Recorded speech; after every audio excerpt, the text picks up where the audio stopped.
सावली, तू शब्द दिलायस ना बाळा मला? हा, कार्यक्रमाला नाही म्हणणार नाही, दिलायस ना शब्द?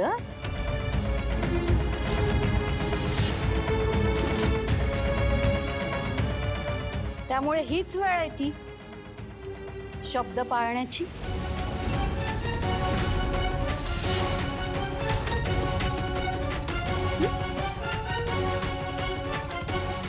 येणार आहेस ना? हा, चला, कार्यक्रमाची तयारी करायची, आपल्याला रियाज करायचा आहे. चला उठा उठा उठा, बस झालं, हे आवरा आहे, आवरा सगळं हे. रविमाई, साऊ तुमच्या सोबत कुठे बी येणार नाही. हो, बरोबर बोलतोय दादा. अक्की कुठं बी जाणार नाही. वय, माझ्या साऊला का कुठे बी पाठवणार नाही.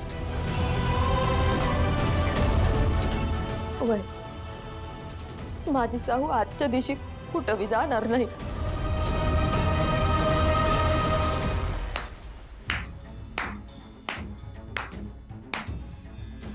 छान, एकीचं बळ म्हणतात त्याला. कोणाला दाखवताय तुम्ही? कोणाला दाखवताय? भैरवी वझेला? हा,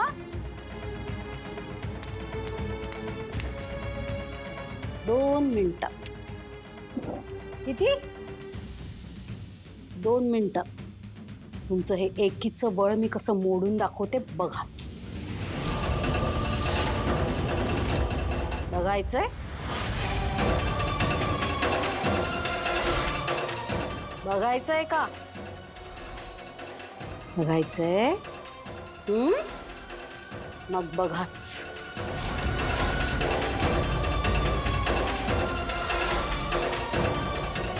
बोल सावली, उद्याच्या कार्यक्रमाचे किती पैसे घेशील? 5,000?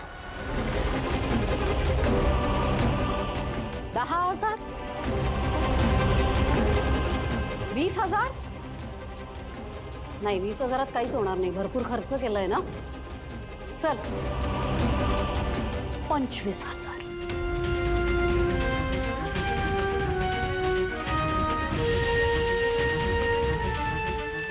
50,000?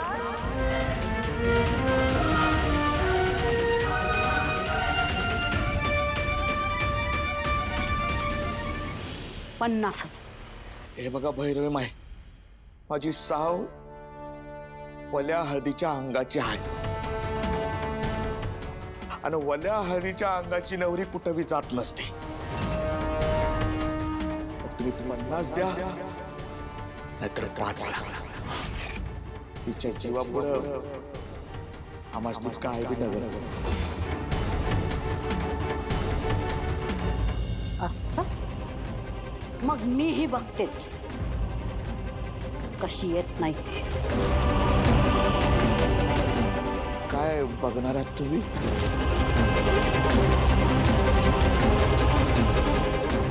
हे बघा बाई, सावलीला तुम्ही विकत नाही घेतलंय.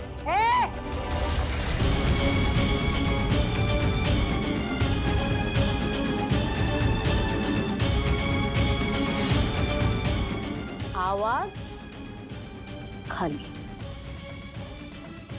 काय? खाली.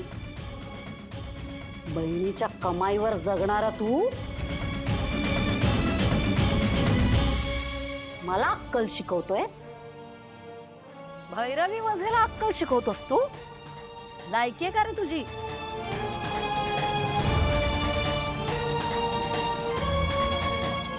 मान्य आहे,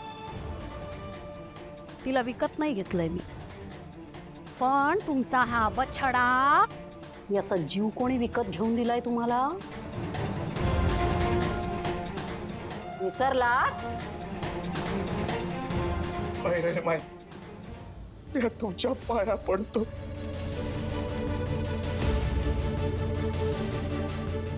माझ्या साऊचं लगीन होऊ द्या. तुमच्या पाया पडतो, तुमच्या पाया पडतो मी तुमच्या. बाबा थांबा.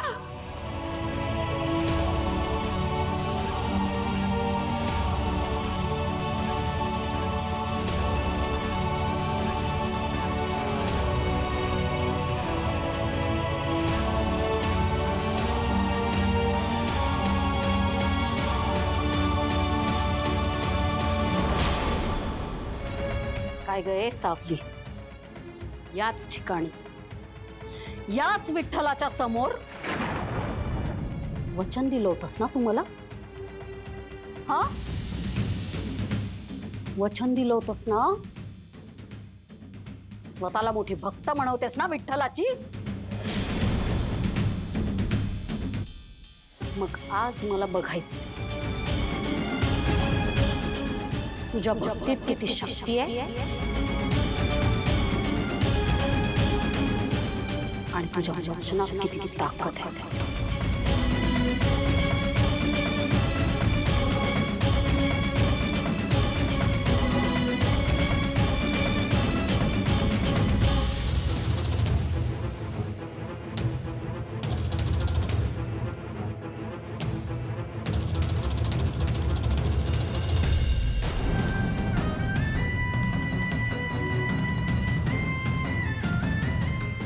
तुझ्या डोक्यात विचारांचा घाणा सुरू झालाय माहितीये मला. भैरवी किती छळ करते सावलीचा. कशाचा माज आहे तिला एवढा देव जाणे. मला सांगा, सावली जर अशीच कायम तिच्या धाकात राहिली तर कसं व्हायचं त्या लेकराचं? शांती शांती शांती. तुला कल्पना नसेल, पण मला डिवचून या भैरवीने स्वतःची तिरडी स्वतःच्याच हाताने बांधायला घेतली. या दोघींचं पितळ उघडं पाडण्यासाठी उद्याचा एकच दिवस आहे आपल्याला.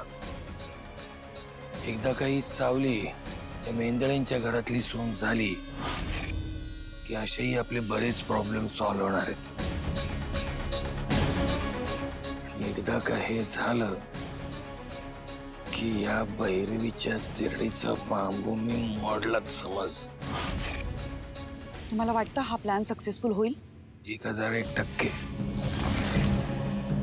सगळे प्यादे मला शरण आहेत.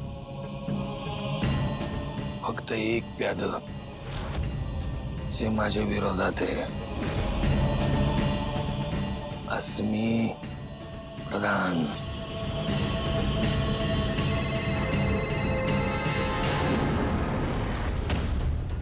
काय रे जगन्नाथ साहेब, अहो इथे लक्ष्मी रोडच्या हॉटेलवर अस्मी आणि तिचे डम्मी आईबाबा पण आलेत. तिघही एकाच रूम मध्ये आहेत. बहुतेक पार्टी करतात. ठीक आहे. काय झालं? काही नाही. हॉटेलमध्ये डमी लोकांची शाळा भरली. ते तिघं काय करतायत एकत्र? तरी घंटा वाजवून येऊ.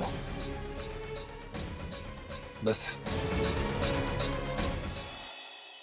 एन्जॉय. आज सॉलिड पार्टी होते. करा, मज्जा करा. तसंही बिल जगन्नाथलाच भरायचंय. कमाल आहे हं? तुला सांगतो, उभ्या आयुष्यात इतकी वर्ष नाटकातनं कामं केली, पण एवढी बारीतली दारू कधीच प्यायला नाही मिळाली.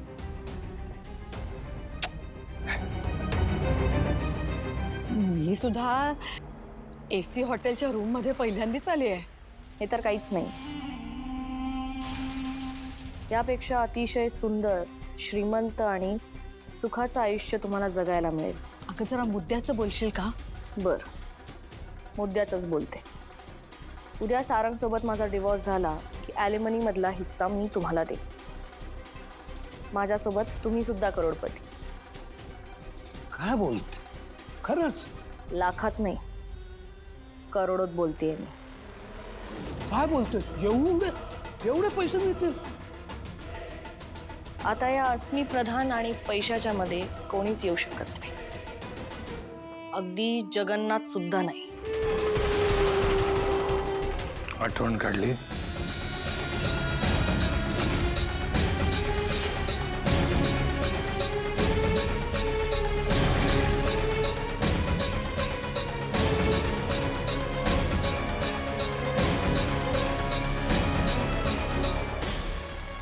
मला माफ कर साहेब.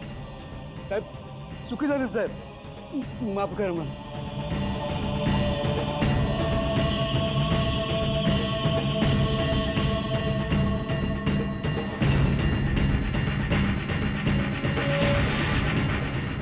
काय पार्टी झाली? मला आधीपासून शंका होतीच तुझ्यावर. खरी ठरवलीस तू.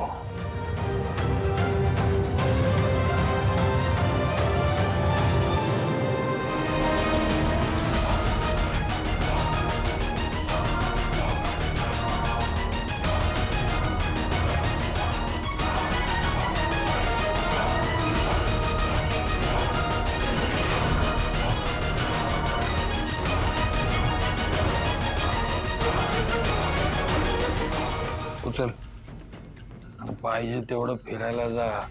हिमाचल, राजस्थान, उटी, कुठे आवडेल तिकडे फिरायला जा. कायमची. तुझं काम संपलं. परत माझ्या वाटेवर यायचं नाही.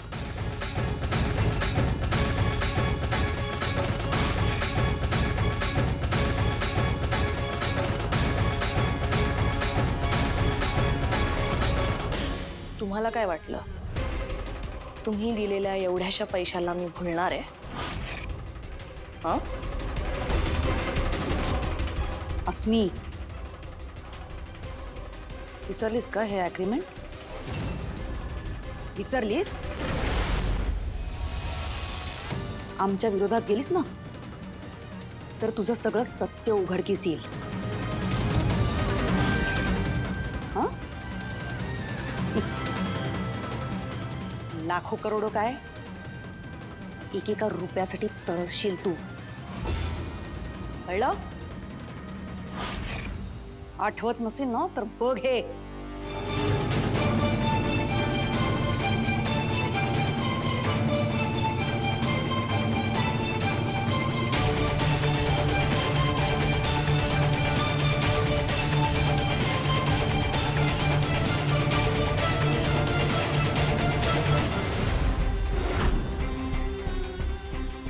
सारंगसोबत मी लग्न करणार म्हणजे करणार. आणि राहिला प्रश्न या ॲग्रीमेंटचा, तर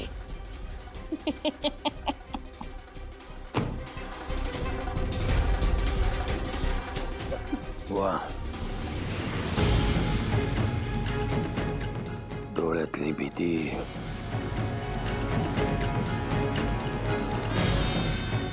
हृदयाची धडधड वाढतीये ना. म्हणजे भीती कायम आहे, कायम राहणार भीती.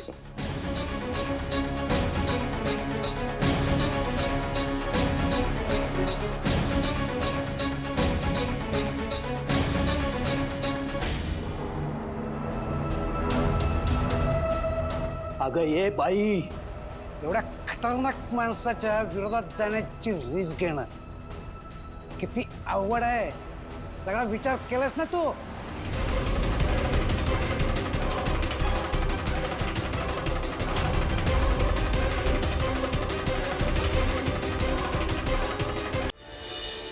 सो बेसिकली माझ्यामुळेच हे सगळं होऊ शकलं.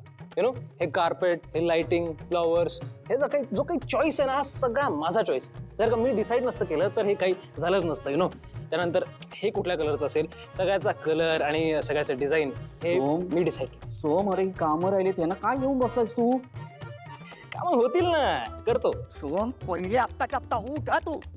काय काय झालं? अरे कामं नाही झाली, आज घेऊन बसताय ना सगळ्यांना. अरे मी करतोय ना. हाच प्रॉब्लेम आहे. नेमकं काय होतं ना की नील दादाला इतकं लाडावलं गेलं की तो त्याची कामं वेळेत करत नाही. त्यामुळे तर माझ्यासारखी सगळी कामं एकदम व्यवस्थित झाली असती. काय झालं आता? नीलला मी लाडवून ठेवलंय म्हणून ही कामं होत नाहीये. अच्छा असं आहे काय? हा म्हणतो. मॅडम ठेवले का?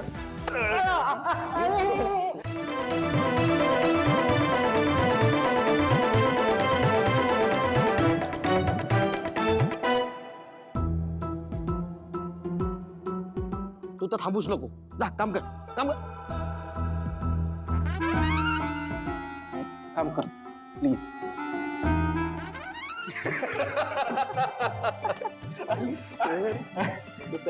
येस. की गॉसेस. अगं मम्मा, सावली येईल ना घायला. खूप भीती वाटतेय ग. ती येईल. तिला यावंच लागेल.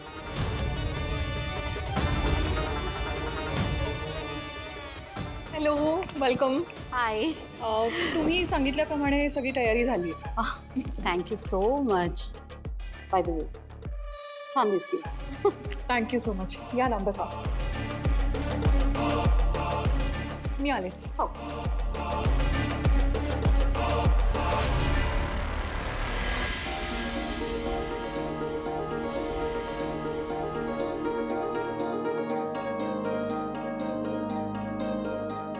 तिलोत्तमा, छान दिसतेस. काहीतरीच आपलं तुमचं. तुम्ही नेहमी म्हणता असं, मला माहिती असं काही नाही. अगं आता तू सतत जर सुंदर दिसतेस तर माझा नाईलाज आहे. असं काही नाही, मला माहिती मी कशी दिसते, तुम्हाला उगाच वाटतं. माझा नाईलाज आहे, तू छानच दिसतेस. सारंग कुठे? सारंग झाला तयार? हो आई, हा का इथेच आहे. आई, ओके. दिसलाच नाही मला. चल.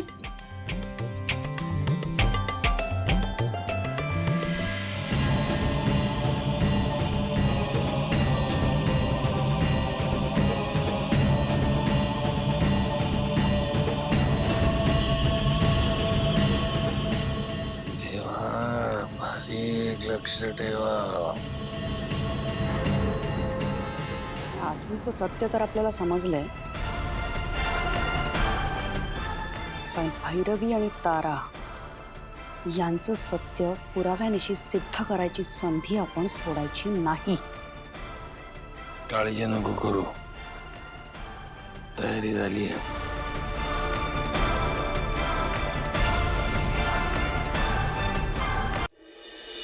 विठ्ठला, आजपर्यंत सगळं निभावून नेलंस तू. आता सुद्धा काळजी घ्या. साऊ, असं नको करू ना. एकदा परत विचार कर पोरी. हो साऊ, हळदीच्या अंगानं घराबाहेर पडणं धोक्याचं ठरू शकतं. बरोबर यायचं रीत असती तशी. हो का? रीत आहे काय? तुम्ही भागवत मंडळी, भित्री बागूबाई. अहो काय तुम्ही त्या विठ्ठलाच्या साक्षीनं शब्द दिलाय ना तिनं भैरवी माईंना, तो शब्द मोडायचा. हा,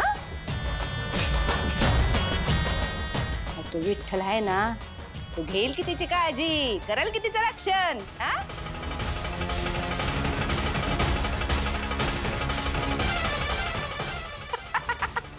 आणि एक गोष्ट सांगू का तुम्हा दोघांना? ही पोरगी एका दिवसात जेवढं कमवते ना, आठवडाभर काम करून सुद्धा तुम्ही दोघं कमवत नाही. जाऊ दे हो तिला. ए सावळे, जा ग बाई तू. हा, तू काही टेन्शन घेऊ नको. तू जा जा आणि कार्यक्रम करून ये. ऐका, तुझा काय आता वेगळा क्लोज लावायचा की काय निघण्याचा? जा की. नाही ऐकत? अगं सावळे, उद्या अप्पू भाऊजींच्या जीवाचं काही बरं वाईट.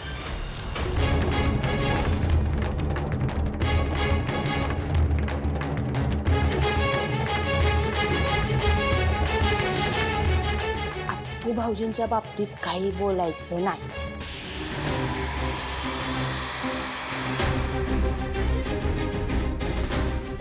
पण तू जा, हं? यांचं काही ऐकू नको. जातो.